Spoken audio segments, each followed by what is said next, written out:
Good Friday, Passover, Ramadan, Jackie Robinson Day, and the Tom Seaver Statue. A big day, and Diamond Diehards is on!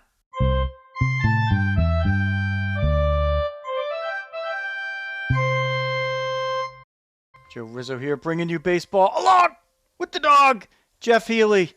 Back now for a few hours from the Tom Seaver Statue dedication outside of CitiField, and a big romping win by the Mets in their home opener.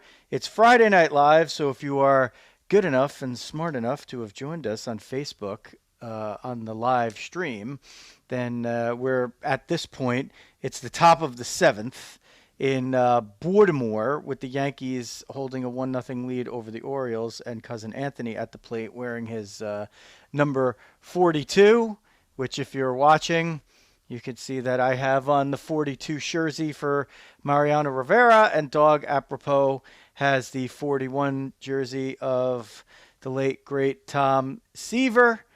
So we're gonna get into all that in just mere moments. If you want to follow the show, we appreciate all of your support on all social networks. We are at Diamond Diehards. And if you like to watch, you can watch us like you might be right now on the Facebook group, or you could check out all the videos and the archives on YouTube. And if you like to listen, we are on Apple Podcasts, Spotify, Amazon, and everywhere else that you find your podcast. So check it out there. Hit subscribe. Leave us a review. 5 stars, whatever it is. We're all appreciative of it. We love it. If you want to follow the dog on Twitter, at Jeff Healy 8. That's the number 8. And I'm Joe Rizzo. You could follow me on Twitter at Diamond Diehards and at Diamond Diehards on all the social media. We want you to join up there. If you are new to the show, we appreciate your patronage. You'll hear a little bit more about our sponsors later on. And for now, we're going to kick it off with our initial segment that we do almost all shows, which is Veteran of the Day. And later on, Die Hard Dads. Sometimes we just work that into the middle of the show. Most of the time, it's our closing segment, but that's so you can get a little bit familiar with what we're doing over here at Diamond Diehards. And you could even go to diamonddiehards.com if you want to listen to the shows. It's really easy to do there. Okay, enough of that. Let's get right into it with the dog bringing us Veteran of the Day. Dog? All right, Riz, we get a sort of a follow-up one here, so you have to stick with me for a little bit, and then we'll kind of tie it back in. Our Veteran of the Day is Colonel Paul Bates. So he was born in California, graduated college in 1931, he's a star football player, and worked as a high school coach and teacher before he got called to active duty in February 1941, when the National Guard was activated by President Roosevelt.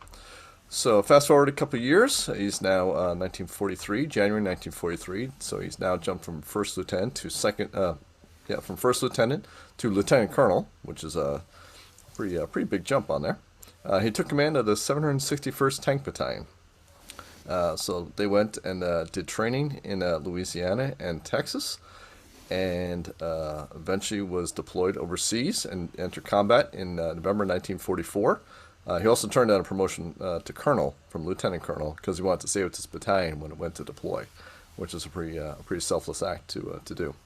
So I went over in November 1944 as part of Patton's Third Army, just as they were breaking out in France. Wound up fighting for 183 consecutive days without relief. Fought in France and Germany, where it pierced the Siegfried Line. In Belgium, helped fight the Germans in the Battle of the Bulge. Again, that was about 2 months later, right around Christmas.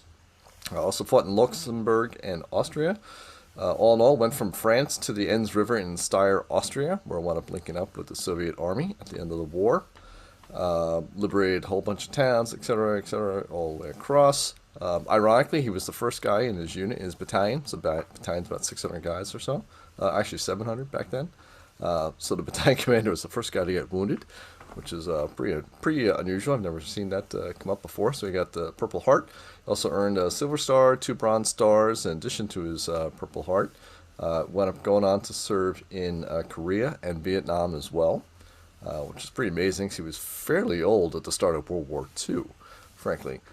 So to serve in all that conflict, when retiring, he received the Legion of Merit, and after pushing for a long time, his unit was eventually awarded the Presidential Unit Citation by President Jimmy Carter in 1978.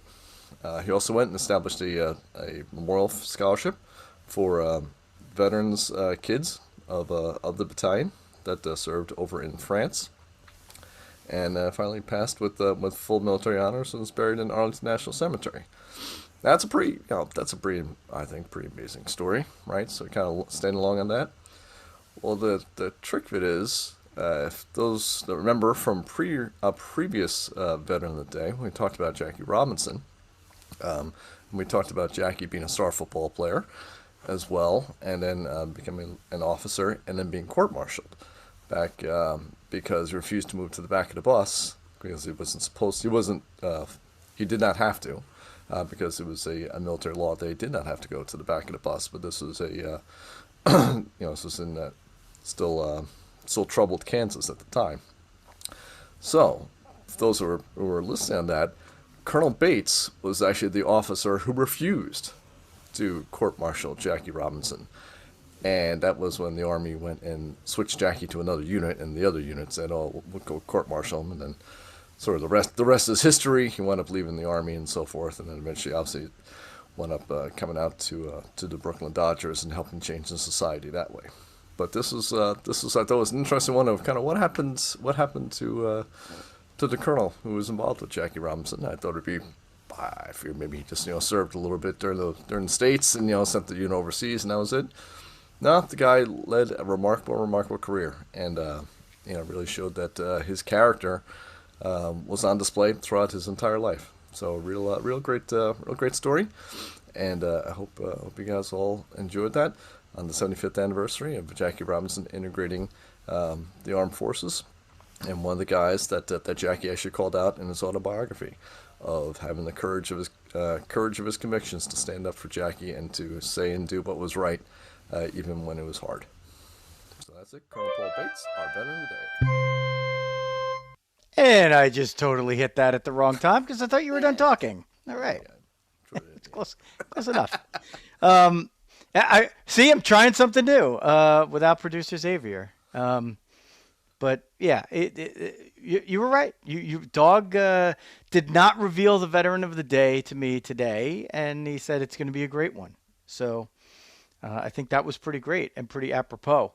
On Jackie Robinson Day, all of the players on all of the teams, and because it's a Friday, every team is in action, so there's no off days or getaway days, and I don't think any rainouts. All of the teams are wearing the number 42 with all of their players, and it's the Dodger blue 42 in this case. I think that's somewhat of a new wrinkle. New, yeah. Mm-hmm. They've worn 42. That's every player. It is kind of interesting because it confuses me. I'm always like, oh, who's in there? Like, so do I excuse it for the day? And I'm like, wait, who the hell is pitching now? Like, I don't, okay. I could see that. It's Peralta, right? Who's batting? Like a lot of these guys, if they're Orioles, I probably should know them, but I don't. Some of the Yankees, I probably should know that I don't. Gary Cohen was talking about that for doing the game today. He was already complaining about it earlier on. It's like, you got the Diamondbacks. Like, you got like 2 or 3 Diamondbacks you might know, and other than that, it's kind of tough even with the scorecard. It's like, yeah, it's devil load time when we're all wearing 42. So is there like a way that they could just at least put their own number on a patch or where? I don't know. It's just, I get why you do it. And they moved to that, right? Like initially it was, okay, we're going to have Jackie Robinson Day, which, I don't think there was anybody that was against that. And I'm certainly not. And I thought it was, a really cool thing that they started to do a number of years ago. And then it was like, hey, you have the option as a player to wear 42 on Jackie Robinson Day, which is, I guess pretty cool. So a few players did it. And then all of a sudden it was like, okay, everybody's going to wear 42 on Jackie Robinson Day. So that was like a little, in a way, like that was a little less weird than like some guys wearing it and some guys not. So I kind of get that. At one point, wasn't it like one person per team was allowed to or something like that? I thought that's sort of like the way it started like that, which I thought was actually really cool. Like if you just had one person get to wear it, then like you would talk it up and sort of explain why he got to earn the right to wear 42 amongst his players and so forth and so forth. But yeah, I kind of agree. Like having everybody do it, it's kind of cool like once, but it does kind of lose some of its. It just makes it confusing, and like it doesn't particularly help the narrative all that well. Like does it diminish it by having so many people wear it, or like at least?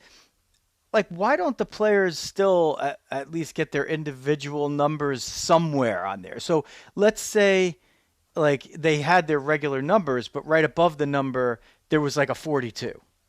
Or let's say there was a 42, and then right above it, there was a smaller number in, like, a third size of the font. That was like their actual jersey number or below or whatever. Like some wrinkle. They do all kinds of wrinkles with the jerseys and stuff.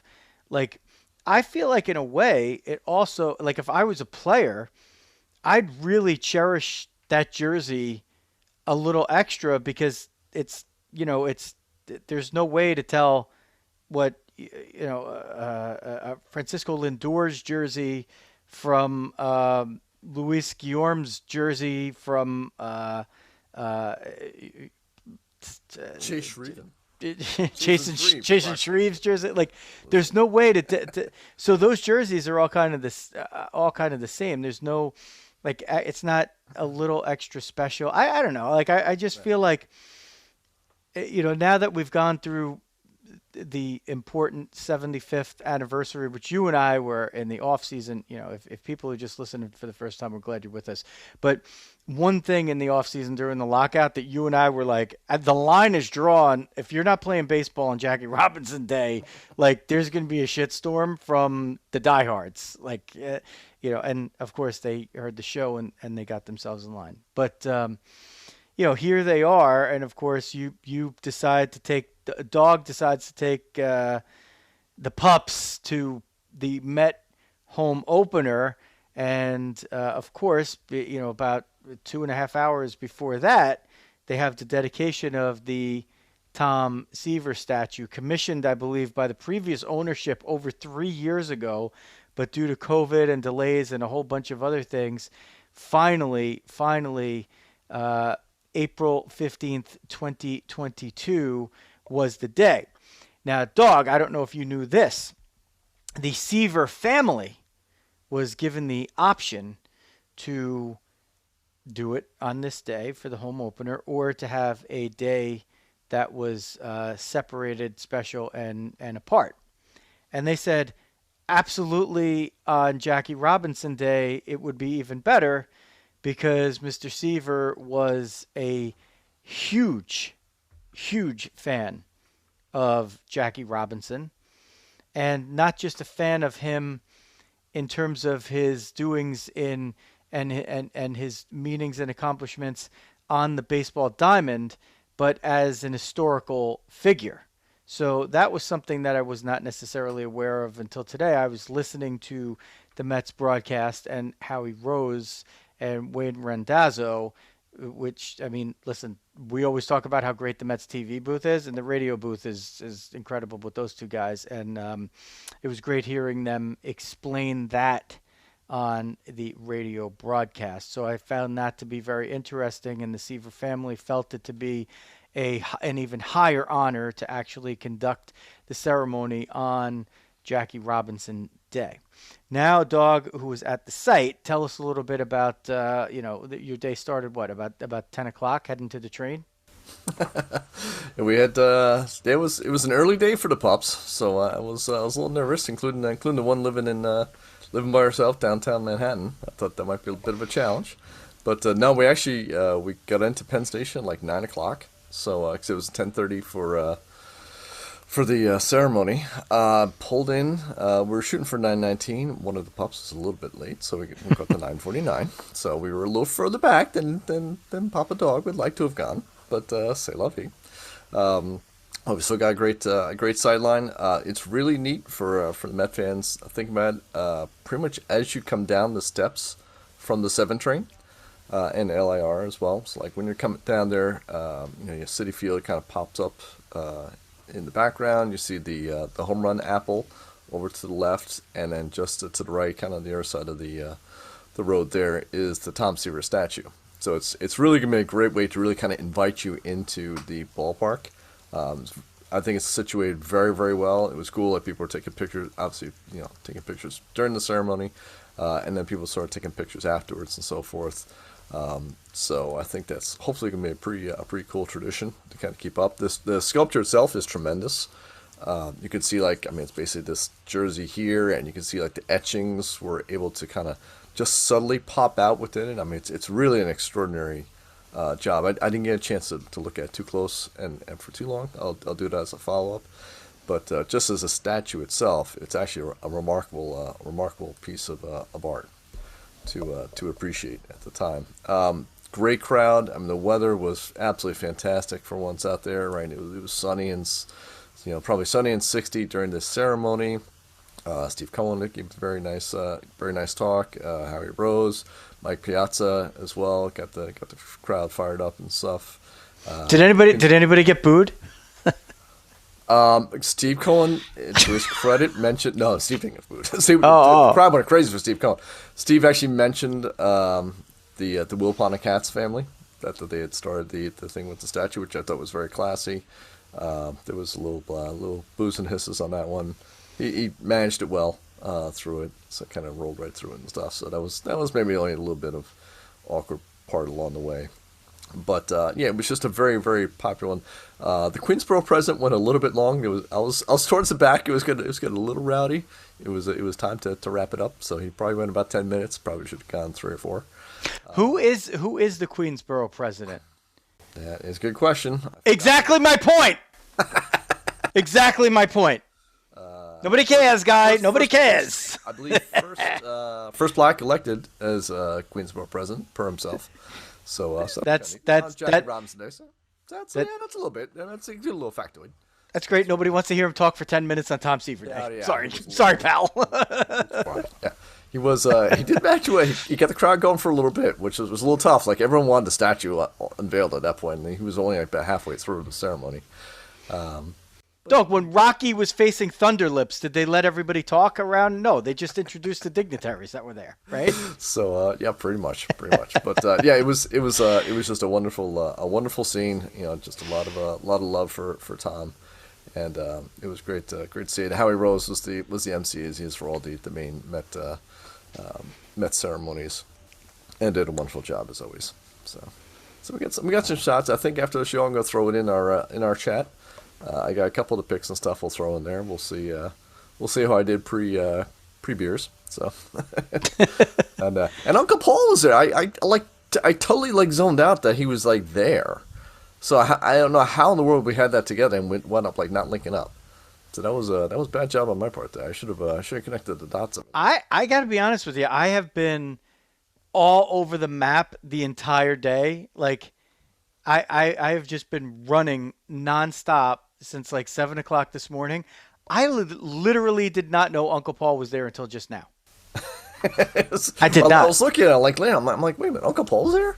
How did we not know that? Are you sure he was there? I feel like that would have been a proclamation. I don't know. He posted a picture with the 42 10 hours ago. Is it possible that it was from a previous year? It's possible. It seems unusual that he would have done that. My sense is that he was there, but I didn't see any Seaver pictures. In fairness, so it is possible that was shots from a previous time. But it was very, very cool. And I thought the way they blend, I was a little nervous going in. I was wondering how they're going to kind of blend the specialness of Tom Seaver and the specialness of the 75th anniversary of Jackie Robinson. And I think they actually did a pretty good job there. It was the Seaver stuff was obviously before the game and stuff like that, and they had a couple sort of call outs during the game and stuff. They did the video stuff that came up on that. If we could real quick on the Jackie, I thought I think his granddaughter, I think, was out there. They had a video thing from his son, which I guess that might have been common across baseball. I mean, you mentioned the Mets, but that may have been amongst multiple teams. But they did a cool thing when they were announcing the opening lineups. Which, by the way, this is my first time I ever went to opening day, which was it was kind of neat. So Wow. never ever been to opening day. I used to always go to opening day too. I never went to actually opening day. So why not go on that? And then when they did the intros, when they were doing the starting lineup, they would announce like this kid's name, and they had like an adjective in the back, like courage or intelligence or things like that on the back of the 42 jersey, and would go out, and then they would say and accompanying them is Starling Marte, the right fielder. Right, so it's sort of like they said the kid's name, and then like the player was sort of like walking along past them. And they like both went up and like high five different in the line of all the the pitchers and the backup players and stuff like that. So that was I thought was actually really cool. And then like they sort of did a big thing on like the different attributes of Jackie and stuff along the way too. So I thought that was a really sort of well done and touching one, but not in like a fun sort of way, not a an overdone sort of way. Yeah, that's a nice touch.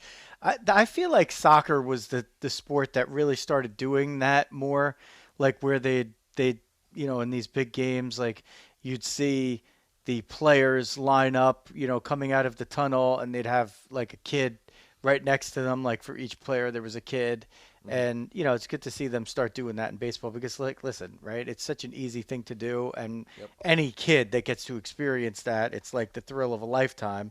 And it's not costing anybody anything but time, and then they can do a nice little thing there to make it even a little bit more special. It's pretty cool. By the way, Uncle Paul has checked in the comments, and he said he was not there. It's from 2015 with Okay. Paul Gatto and his son Corrado. So Okay. All right. you was duped, Dog. You were duped. Okay. Yeah. Yeah. Yeah. So you didn't link up with Uncle Paul because you didn't time travel, which There's is only one person time travels in the show, Riz. it's me. That's me. And that's usually, well, it's 2 weeks from April 29th, which is the, if you want to hear the time traveling episode, go back to April 29th, 2021, where we time traveled and just predicted like 7 things that were about to happen that literally nobody was talking about. And by the way, did you see like the other night, Aaron Judge playing center, Stanton and right? Stanton's in right in this game that's happening right now.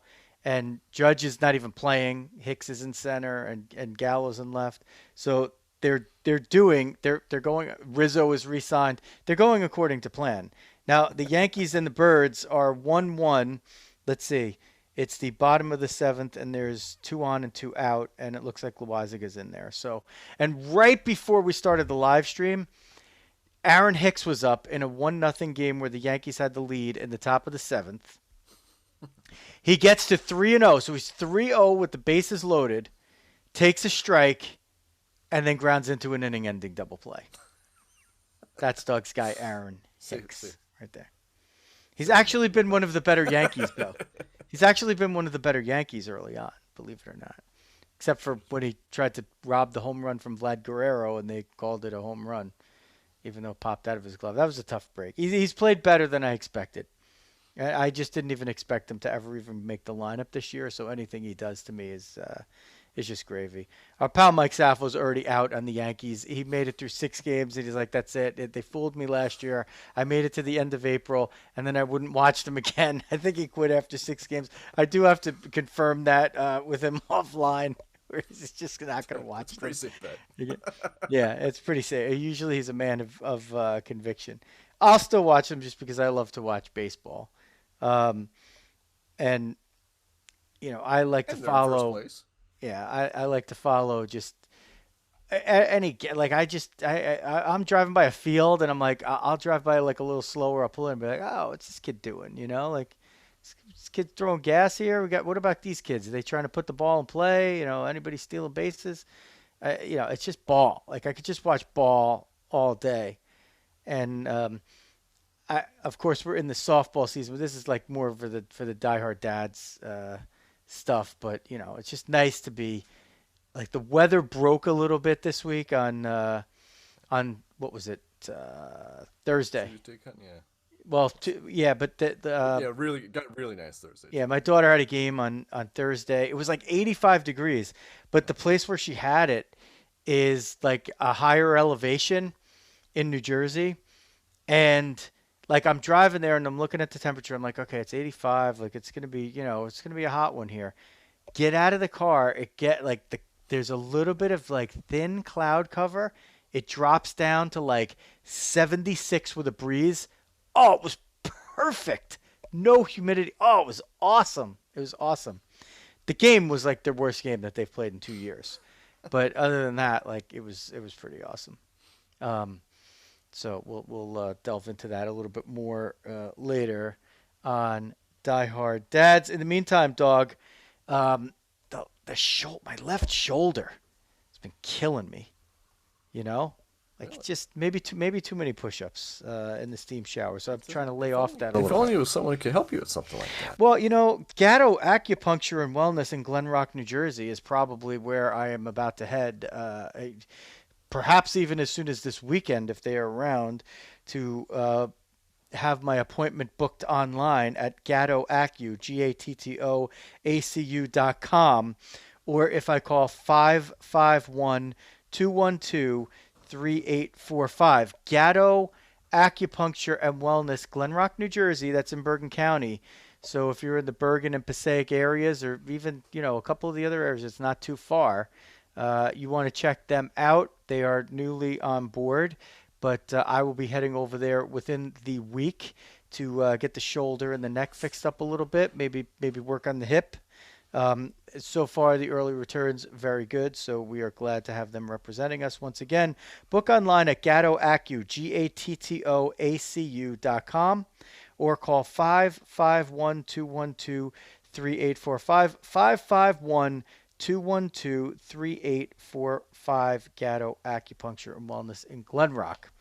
And after you've de-stressed, of course, if you're looking for a new place to live or to get out of the one that you're in, you got to go to the Mascolo Group, serving all of your real estate needs in the northern and Passaic Valley areas and all of northern New Jersey. Go to GaryMascolo.com, GaryMascolo.com, or call 201-615-3665. That's the Mascolo Group. Get in touch with Gary and Michele, GaryMascolo.com, or call 201-615-3665, 201-615-3665. And of course, the Mascolo Group, when they're looking to get word out and they're not using their pals over here at Diamond Diehards, they probably go to fmsgraphics.com for all their printing and promotional needs. A family-run, family-owned business for the last 50 years. fmsgraphics.com, fmsgraphics.com, all your printing and promotional needs. And of course, if you're in the real estate business or you are in the printing and promotional needs business, or you just, you're driving up to Gatto Acupuncture, you can't go there with a dirty ride, as Dawg knows. So if you're in the Bergen and Passaic County areas in New Jersey, which most of you are based on the analytics, then you got to go to Big Ed's Car Wash in Fair Lawn, New Jersey. Ed has a 118-foot tunnel, does everything clean and green. Your vehicle will come out shining, and as my own personal experience would dictate, at first inside and outside. And that outside shine, it just stays cleaner for longer than any time I've gotten it done anywhere else. The only place I go for my car wash is Big Ed's Car Wash in Fair Lawn, New Jersey. That's the sponsors. The first two are more of the new ilk, but that's not the first time they've been on. And we're glad to have the support from our big four. And if you would like to become part of that, hit us up on any of the social media areas that you could find us at Diamond Diehards, including LinkedIn if you'd like to do business with us. But anywhere, Facebook group, Facebook page, Twitter, just find us. We're pretty easy to find. If you've gotten this far, you could always check out the descriptions and find more about Diamond Diehards. Okay, Dawg. The Yankees have made it to the eighth. It is 1-1. Listen, we can't do play-by-play, but Stanton's up, and it's a 1-2 count. Okay. We can't do play-by-play, folks, but let's see what the Yankees are doing here. Stick with it for a little bit.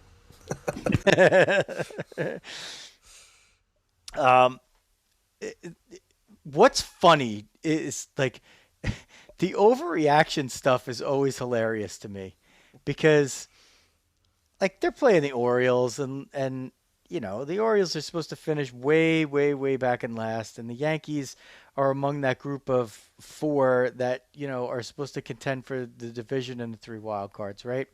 So look, it's a 1-1 game in the eighth inning. The Orioles are the home team. Like, there's a good chance the Yankees could lose the game.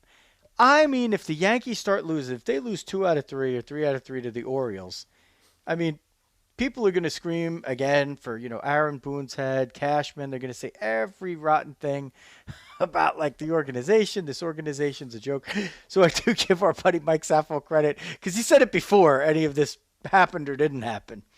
But, Dawg, the Mets, after they had started out 3-2, right? I think they went in for the game against the Phillies. And, like, Mets Twitter, which I've now, like, become, I've used the Diamond Diehards account here to really, like, I'm probably loaded up more on Mets Twitter than I am on Yankees Twitter. But, oh, my God, Dawg, the amount of people that were saying that this is a must game and blah, blah, blah, blah, blah. So I don't know if you remember, but I should go back and find the tweet that I gotta find it.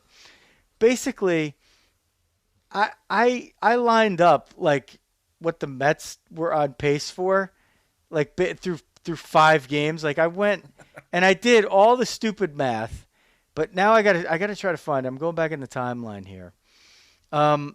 Okay, it can't be there because that's the 5 days, blah blah blah blah blah. Do you remember the tweet that I'm talking about, Doug? It was like I did a bunch of numbers that like what record they're on pace for, and like their plus minus of runs. I don't know. That sort of sounds like you on Saturday. I'll be honest. Yeah. Here it is. I found it from 3 days ago. Okay, so that means it was April 12th.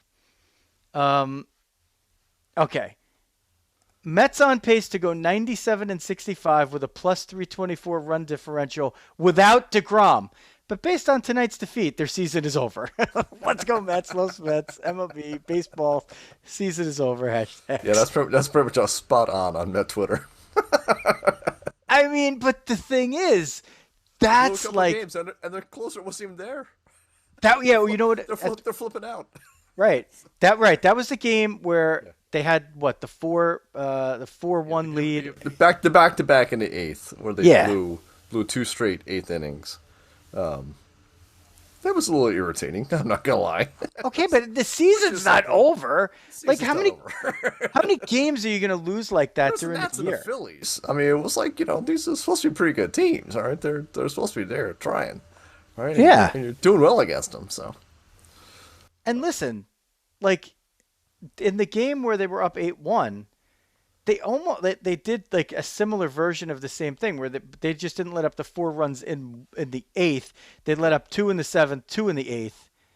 And okay, so then it was like 8-5 and then they stretch it out and get it to 9 and they end up winning 9-6. So like there's going to be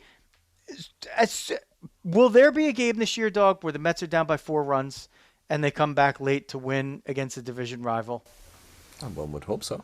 Yeah, but like, would you say probably? Statistically, yes. You would likely say that at least somewhere along the way. Okay, so as long as they do that once, then it's a wash, right? Mm-hmm. Or as long as they win a game that they weren't supposed to win, then it's a wash, right? Yeah. Tyler McGill is 2-0, right? Like, I mean, that's the sixth starter.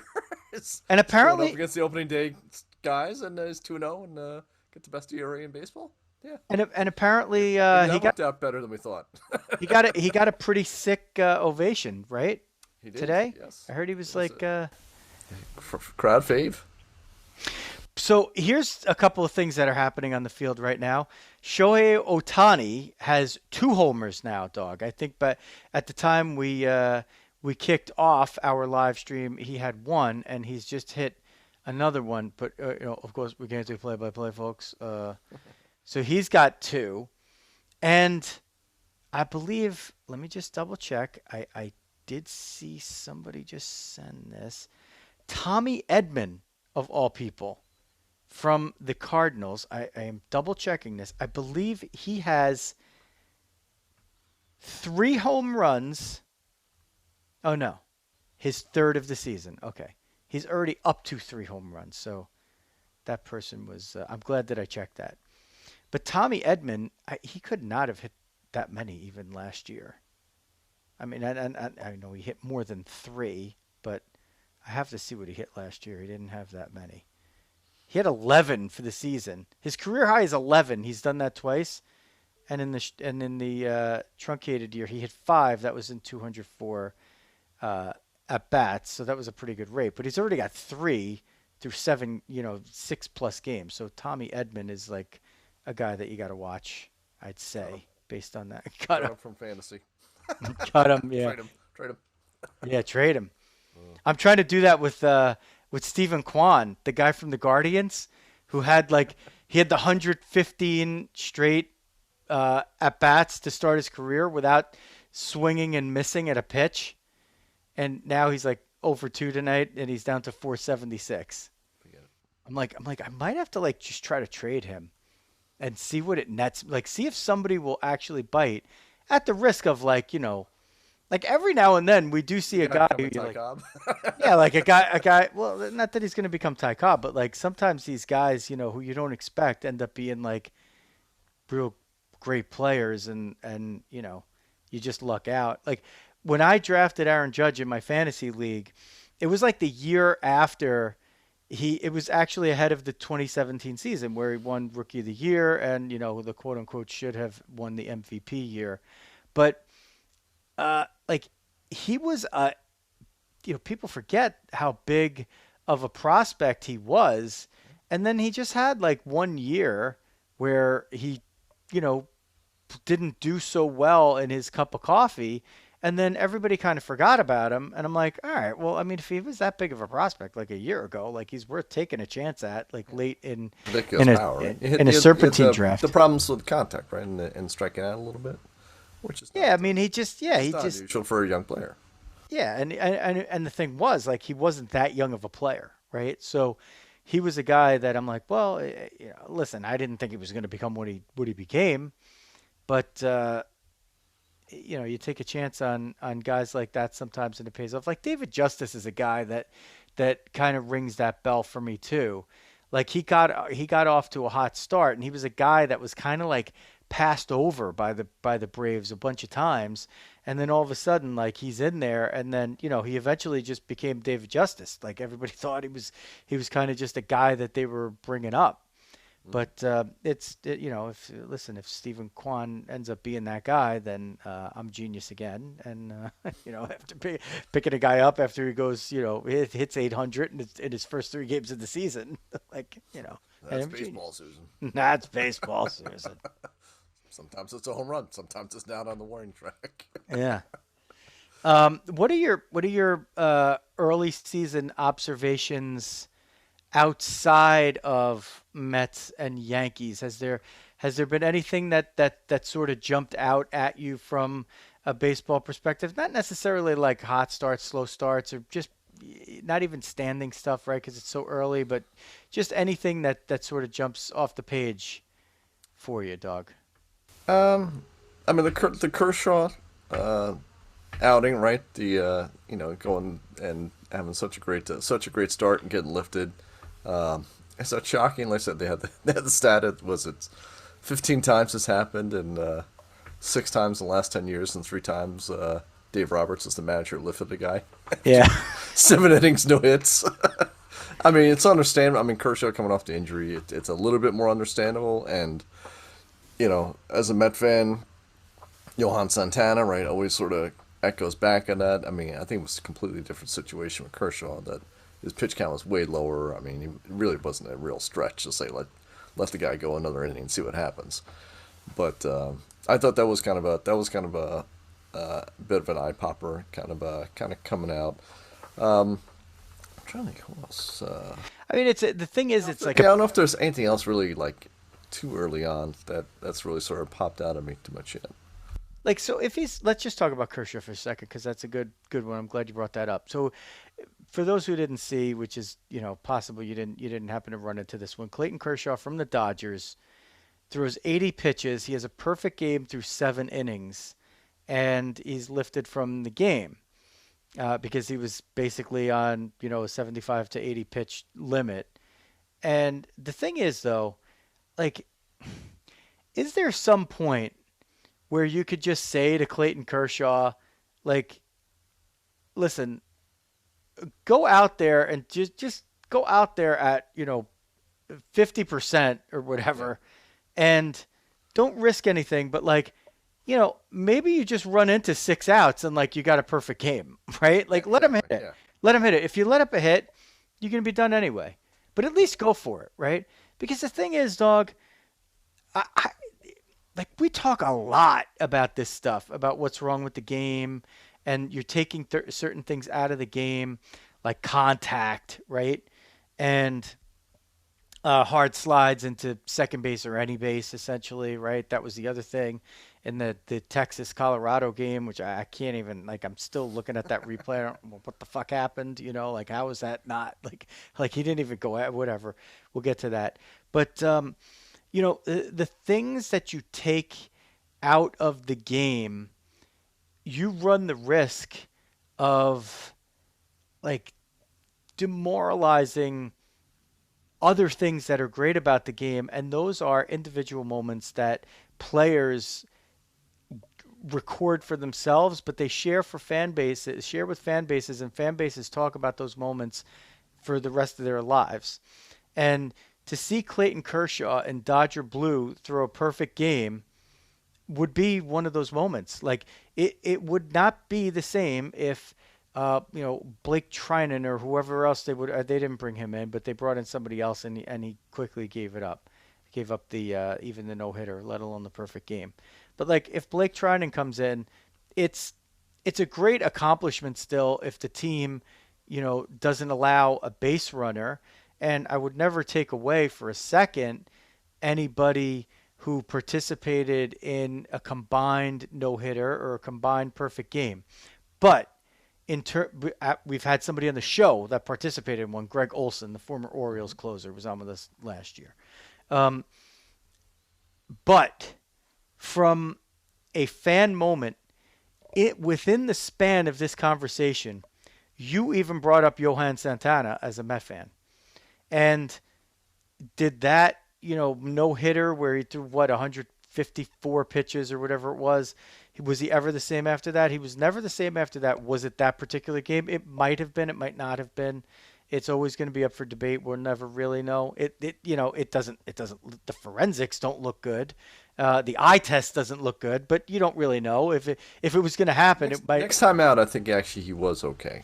Yeah. It wasn't explicit, but that was about the last good outing after that. Okay, but but you don't know if that was just time. Like you have no way of knowing. But as a fan, who goes and buys the laundry, and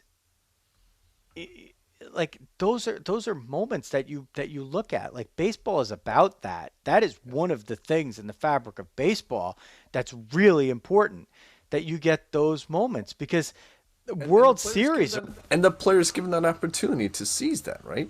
Yeah, that was the thing. But like there's no player who would not say, "I want to go out and go for it."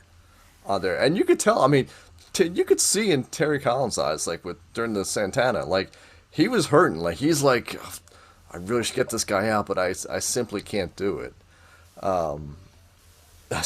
Dave Roberts at the other side, where it just seems to defy explanation. Now, to be fair, you wouldn't trust a veteran pitcher to know his own body. To be fair to Dave Roberts, this is an established rule within that organization. True. And the players have buy-in, so if you're signing with that team, that's part of the deal. However, as a Dodger fan, I'm just pissed. Like, how often do you win a World Series? Not very often, even the greatest teams, right? How often do you get a perfect game? Like, like less than you probably like. The Yankees have less perfect games than they do World Series wins, right? I've got 0. So yeah, you've. All the pitching we've had for 60 years of Mets. I still haven't seen one. I mean, and you were lucky to even see a no hitter, the way you even said, right? Like Terry Collins knew that he was just letting this guy go on guts. Yep. Why? Because it means something. Yep. That's why. Like, you could say that the only reason that you play a game is to win the World Series, and you wouldn't be wrong to some degree. But the reward is in the journey. The reward is in the journey. And if you have a chance for those moments, like if you have the guy up there and he has 3 home runs like Vlad Guerrero, you do everything you can to get that guy the 4th home run. I don't care if it's 14-0. You give him an at bat and you tell him if he gets to 3-0, you got the green light, buddy, right? And is anybody in that stadium or on either bench going to complain then? Right? No, they're not going to complain then. Why? Because he's trying to pull off a feat that has been rarely accomplished. Now, if he has, 2 home runs and 7 RBI, and then he swings at it and hits a home run in Cadillacs, we saw that with Tatis, right?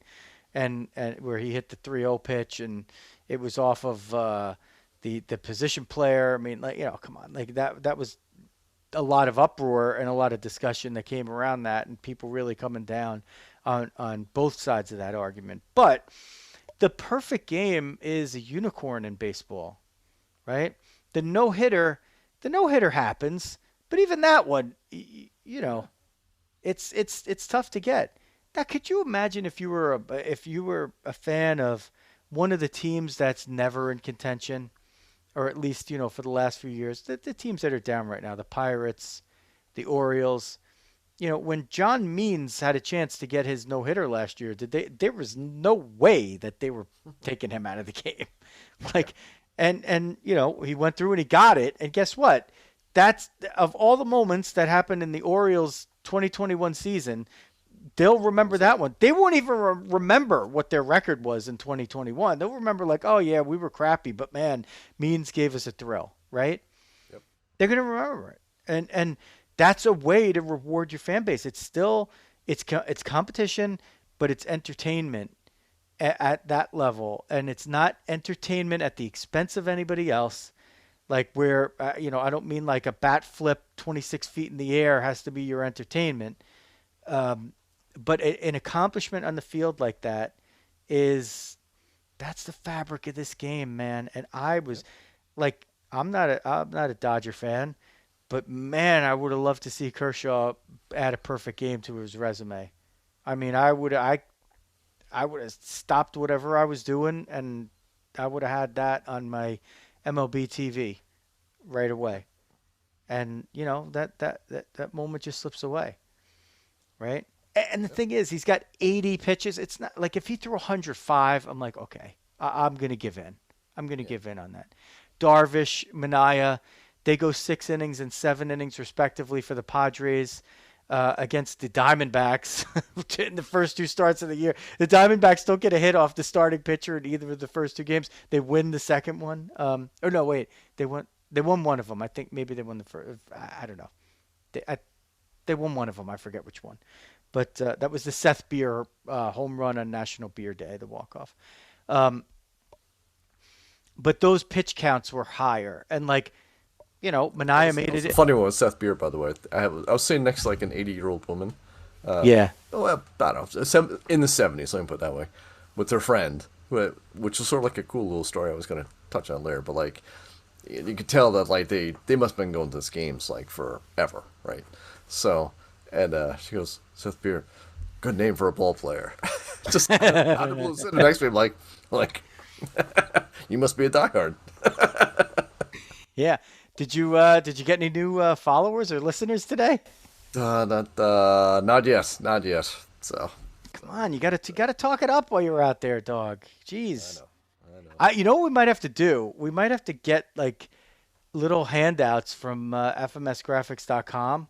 Do we need that?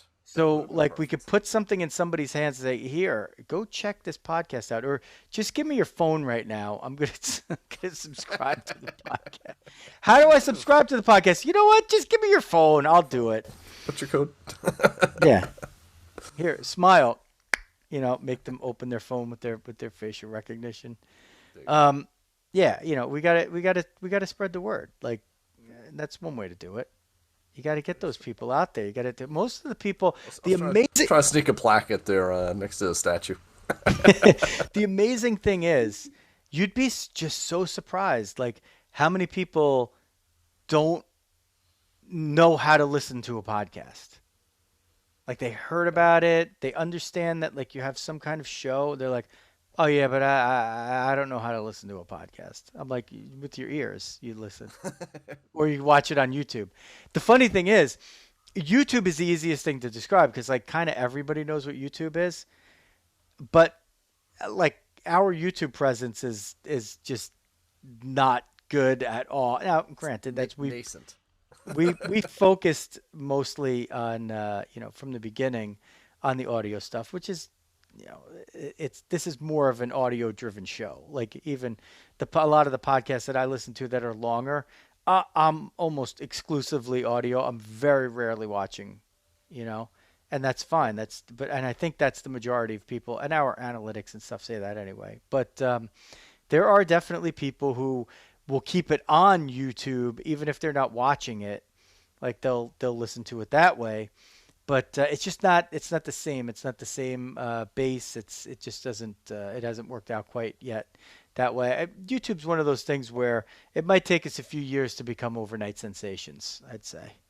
There you go. But man, when they discover our time travel abilities, Wow. oh baby, oh baby. And our I don't know. interesting outfits on occasion. It's not that. I mean, I'm like all Yankeed up tonight, which is kind Yeah, of you're all crazy. fired up. But I had to wear the Mariano Rivera because I just like it's so funny, dog. I woke up this morning. I was rushing around. I had things to do, and I'm like, you know what? I'm just gonna grab the Rivera shirt, which I haven't worn in a long time. Not even connecting it to Jackie Robinson Day.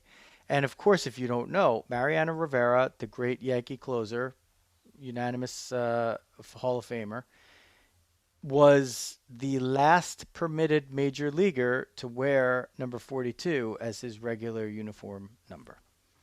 He was the last. There you And and I say as his regular uniform number because literally on this day, every major leaguer is wearing that number. So the Yankees number Which 42 is again, retired for the going back Yankees. to before, right? Like that makes it cool, right? Like that's what they should go back to like the per one per team. I think that would be really cool, right? And because every year you would talk about Rivera being the only one who could wear 42, and like it would lead into the story and stuff, and like it's just a great story, a great way to do it. Like it's just, yeah, it's just so much cooler, and it But would what if really there's two you guys can't beat that it so like much. really, really, really want to wear it, and then, you know, I don't know. I think See, that's that's what I why mean. it I came think about. it's almost like the I'm trying to think in football NFL Man of the Year. yeah, like the Walter Payton and stuff, Yeah. right? Where it's like that's just like a thing, like the team sort of decides who gets to be the representative for that. I mean, I think that's kind of cool, and then maybe they have their own little spiel, and then like every local broadcast and have on of like so and so is wearing it, and this is why because of what he does in the community, and this and this and that and that. Like But they already have it. They have the Roberto Clemente Award. Anthony Rizzo has the 21 on the back of his yeah, hat. yeah, fair. I guess I don't know. So it's I would like it's to find. I'd like to find a way to make it sort of more special. Again, I do agree. Like having everybody wear 42, I think was like that would have been okay once, but like it's just it's almost it's you shouldn't have any negativity with it. Like the fact like it's so confusing to watch the game. Like why you add it? That shouldn't be part of the narrative, right? It should be talking about his story and things like that. Like it shouldn't be a bit of a punchline on it, right? That's what yeah, I would like I that think aspect of people it. are I think people including me have been careful to make sure that our thought is portrayed not in that way. Yeah. That the only thing we're really saying is like how could this be even a little bit better? Yeah, Because what you're doing is like you're kind of adding a little bit of confusion, and it's only for a day, right? But I mean, yeah. it's just it's I don't know. Like I feel like even the players, like I'd like to just see them have their own number on there somewhere, right? Like I think that would make it even more cool, Or right? have And all wear like Brooklyn Dodger hats or something like that. Like there's gotta be other ways you could do it. Now I'm sure like that would violate every like whatever marketing thing. So of course that would be impossible to do. But something like that where you'd have something where it'd be a little bit unique, and again you could kind of talk about it without it being potentially a distraction. so, Dog, we got we build it in the opening. It's Good Friday for the well, we'll say the Catholics. For the Christians, it does vary a little bit depending on your sect of Christianity. But we're also in Passover till April 23rd, and Ramadan from April 1st to May 1st. So it's like a holy time of the year, and it, a lot of people are part of that belief group. Some are not into that persuasion of any kind at all. And what I think can be great is that on these days and throughout these holidays and holy days, we could all get together and really enjoy some baseball. And, especially when you go to Citi Field and Yankee Stadium around here, you really get to see uh, wonderful diversity. And, the baseball fan is any color, any language, any part of the world more now than we've seen in past years, and it's just great. Like it's just you might be in the stands somewhere and you could hear people talking in a language that you're not familiar with, and they're talking about baseball and they're just into the game as you are. It's really great. It's a sport that in the origination of it was known as America's pastime, and I was wondering if you felt a little bit of that at Citi Field today because it was really, from all accounts and everything I saw, it was really that atmosphere that we just look forward to. That in the COVID times we just haven't like it's easy to forget how great an event like that could be. Now you tell me if I hit that one on the mark or if there's anything to add to that. You No, were there. I think you hit it. I think you hit it spot on. I was gonna save some of the emotional stuff for Die Hard Dad, so I'll save that one on the side. But just for yours, yeah, it was great. Just going up to get a beer and come back and like hanging out, waiting. You don't want to disrupt the game, and you're hanging out with like the other four or five guys hanging out in the aisle and stuff like that, and just like chatting about the game and just all different types, all around, and each one of us looked different than the next one, whatever. But we all had opinion on, Sean Reed Foley can't get the ball over or whatever else, what else is going on. And it was wonderful. It was effortless. And I gotta say, I mean, the weather definitely helped too. I mean, it was just gorgeous weather and just a great atmosphere. Obviously, things going right for the team and everything too, so it all sort of helped out. But yeah, it really was wonderful to just kind of get that opportunity. Like, even the Diamond Dog is coming in; she's so happy about it. Oh. That it was just a great time to get out and together with everybody, done with the mass and then this and that, and just we're hanging outside, having a great time, drinking a beer and watching, talking baseball and watching baseball, and it was great.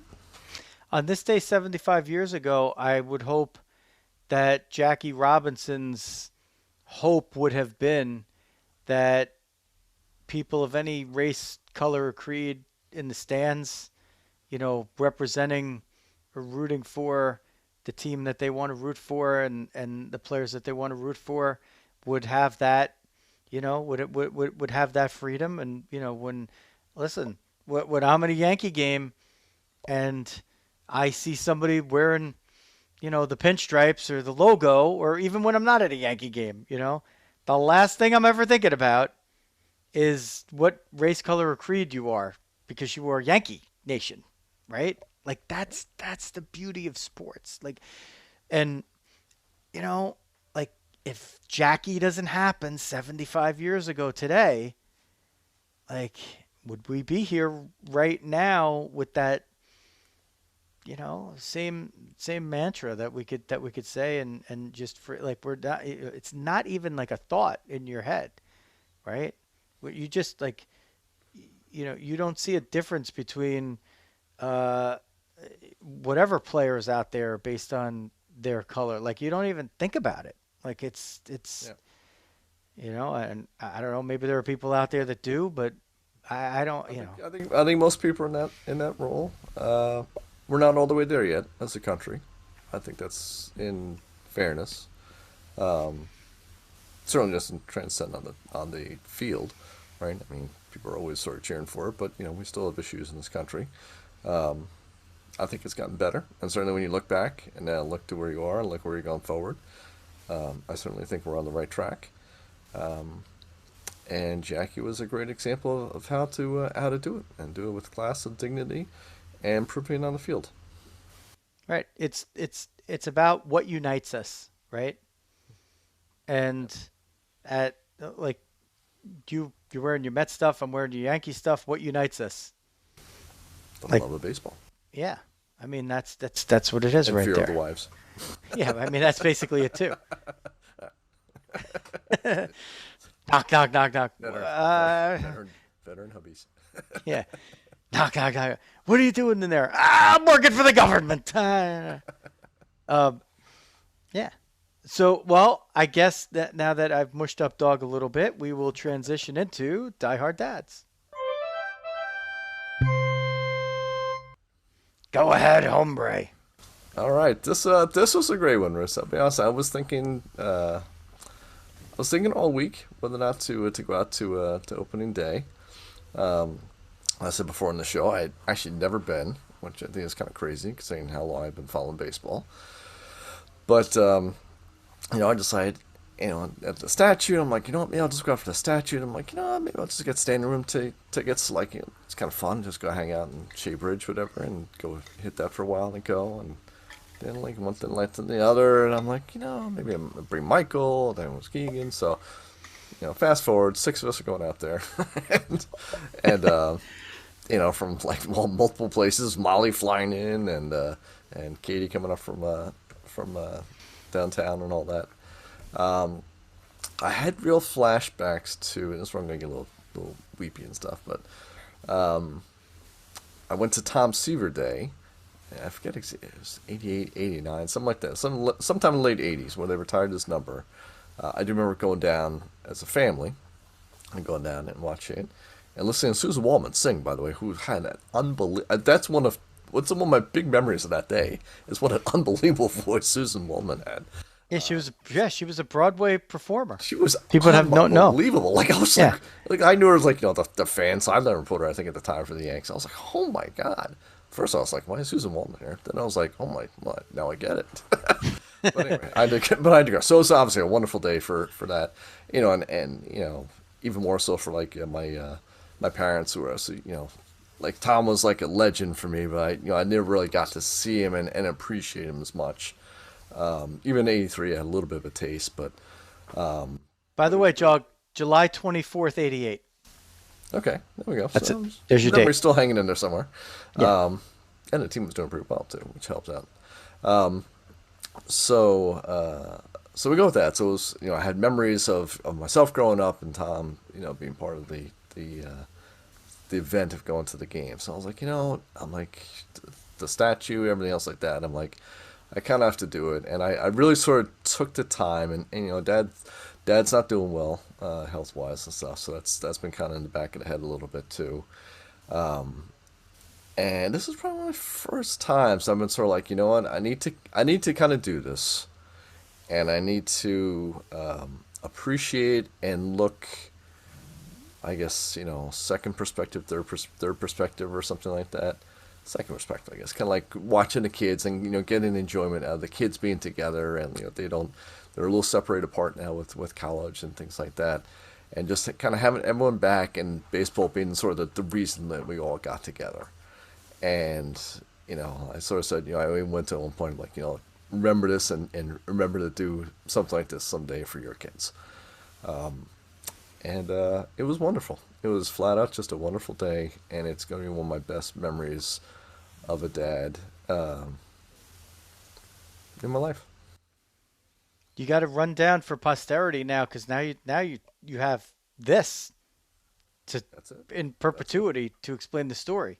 So you got to say who was there and how you got So I'll there. run that list. We had Ryan, Molly. Well, that. Oh boy, this could do something because it's almost everybody. Yeah, so it was Ryan, Molly, and Katie, and then Noreen was actually scheduled to go visit a college, so she went with Kathleen, the missus, the Diamond Cat, and then Keegan and Michael, the younger two boys, out there. So we had all of them except for Kat and Noreen. So Noreen was less than thrilled about not being a part of it, which I guess would have been the cherry on top. But it was pretty good. So 5 out of 6. So not too bad. So I was going 6 out of 8 if you didn't, because Kat wasn't there. is that true? Yeah, 75%. Yeah, 75%. Not bad. Yeah, just that's a like the pretty Mets good right now. strike rate. 750. 750. Just like the Mets right now. 750. Wow, dog tying in everything. There we go. I can't always say that with the Metsies. So Would they have let the Diamond Dog in? Get it? there were some doggos around. I think she probably should have. Probably should have. Where is she at? Oh, she ran out on me now. Put a She vest. was visiting before. Put a vest on her. Exactly. They She's have not Mark gonna at the bite park. anybody. They might get her back there. Yeah, you gotta her in She's all there. mopey. I'm contemplating a road trip next week. Contemplating it. Do it. I Do it. want to pull the trigger. I wanna. You know what? Just do it. You will look back and be happy you did. I'm not going to look back and I'm not going to be happy when I look at my Amex. I'm not going to lie about that one. But it's going to be money well spent. Well, the thing is, like, Can't take it God, away. God forbid I could get everybody to actually go to a baseball game or go to any event at the same time. But producer Xavier, he has got a slightly different break than his triplet brother and sister. So they're overlapping at the moment, but he's off next week and the other two are back in school. Now, the thing is, so here's what I was thinking about. And And that was us too. It's only good because of Good Friday that we actually were able to pull it off. Yeah, wow. same wrinkle. And because of the lockout, they redid the schedule. And the lockout. That's true. That is true. Wow. It's funny. I had 3 different StubHub orders. It was hilarious. The same row. I'm sitting there trying to show it, like getting in. I'm like, this is a disaster. I sent like the pictures. Fortunately, it worked. I'm like, I could be the guy sitting there for 10 minutes trying to get into the field. So here's what I was contemplating, right? The Yankees. So producer Xavier is the Yankee fan. Luisa she's a front runner. I think she leans more Yankees because she kind of likes Judge. And Rizzo. They all like Rizzo, but like I think that's like Rizzo has swayed Luisa a little bit. Dominic portends to be a Met fan. He just more likes wearing the stuff or just saying he's a Met fan than actually watching the games. And even producer Xavier, he's not like exactly riveted to the games, but he's more like he'll get an update on his watch and he'll be like, "Oh, Stanton just hit a home run." I'm like, but then when I'm sitting at the kitchen table with him and Stanton's up, I'm like, "Oh, Stanton's up," and he's just like, "Hey, I'm watching a video." Yeah. So, and of course, Debbie is a Met fan, so it's a split marriage. But next week, I'm looking at the breaks and I'm looking at the breakdown, and I was like, oh, Yanks at Orioles, like, what's going on this weekend? Maybe we could do like a Sunday down and back. It's not that bad. But then the other two, are traveling on Sunday. They're probably not going to want to go. And of course, like, God forbid anybody does homework during break. They're going to be spending Sunday from like, they'll probably start their homework at like 9:30 at night, and just get off to like a horrible start to the rest of the school year. But producer Xavier's off. So I'm like, where are the Yankees playing next week? They're playing in Detroit. Now, my good pals are in Detroit, which I have shouted out my Detroit girls, Michele one L, Michele, two L's, and Angela, and the Crowleys, my pals, the Crowleys, my former neighbors. So I've been like thinking about it, dog. I'm like, this is like, it's drivable. It's kind of, a little bit on my shoulders. Producer Xavier it doesn't have the full driver's license yet, but you know, like, so it's going to be a lot for me. But I'm like, it's pretty good. I'll get to go out there. Been dying to get out there, and like, it just so happens that the Yankees are playing in Detroit. Guess who's 6 hits away from 3,000 hits? Miguel Cabrera. Oh, that's right. Yeah. So he's playing. Well, let's get the update right now. Let's see if he has any hits on this day. The Tigers game day, blah, blah, blah. Blah, blah, blah, blah, blah, blah. He is 1 for 3. So he is now 5 hits away. Now, I suppose I could string it out and see if he gets 6 hits in 3 games against the Royals, then, whatever. But I sense that if he gets 5, he's just going to sit until he goes home, right? They're not going to let him get his 3,000th hit in Kansas City. Are they? Like, if they happen to be playing in Miami and he's a former Marlin and whatever, and he's like, you know what? I just want to play, and if fate lets me get my 3,000th hit being in Miami, then so be it. I think they would do that. But, I mean, if he gets 5 hits, like, there's no friggin' way he's getting another at bat. Like, I don't care if, like, the season's on the line. Like, Like, so I'm like, Xavier and I were at a place today for work, and this place that we were at, it has a plaque for Jeter's 3,000th hit. So I go, you see that plaque, 3,000? I go, that's a really hard thing to do. Like, there's not a lot of guys who have got 3,000 hits. And I said, Miguel Cabrera is 6 hits away, and if we go to Detroit, like, I'm like, forget about like us just seeing the Yankees there. Like, we might see history if we play it right. So that's sort of strengthening the case, dog. That's a strong one. And your dog story tonight, that might have pushed it over the edge for me. I don't think you're gonna regret it. I better make sure that I got my oil changed recently enough, because I'm feeling a road trip in the offing. It might be cheaper to fly. It might be. Except then you would go to rent a car. It would be impossible. Nothing Right. like from wherever. It still might be cheap. Well, I don't know. Who knows? So, yeah. So that's... Do it, man. I was... Plus Detroit's cool anyway. I mean, it'd be great to go see a game there.